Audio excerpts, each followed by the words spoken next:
हमारी है लिस्टिंग है। लिस्टिंग में सिर्फ आपने, जैसे हमने माशी सरगर्मी की है, माशी सरगर्मी में तो सिर्फ दुकान है ना, दुकान की एंट्री हो जाएगी, उसकी बात वहीं ख़त्म हो जाएगी। अगर वहाँ रिहाइश है तो रिहायशी व मुआशी हो जाए। रिहायशी व मुआशी में आप ये करेंगे कि आप उसके घराने का इंदराज करेंगे। तो ये घराने का इंदराज करके उस घराने के सरबराह का नाम पूछ के वो लिख लेंगे, यहीं पे ये बात ख़त्म हो जाएगी। वो जो नंबर ऑटो जनरेट होगा वो आप इस बिल्डिंग पे किसी साइड पे लिख देंगे।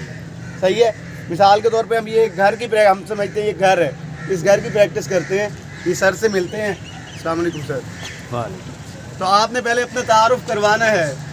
सर महकमा शुमारियात की तरफ से आए हैं इस वक्त आपके पास।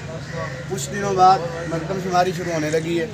मरदम शुमारी जो है अफराद को गिनना, हुकूमत पाकिस्तान अफराद को गिनना चाहती है। क्यों गिने जाते हैं कि आपके मुल्क में कितनी आबादी है, आपके एरिए में कितनी आबादी है।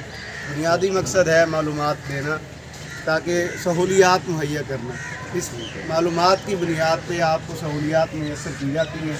ये हर कुछ अरसे बाद हुकूमत पाकिस्तान करवाती है। इस वक्त हमारी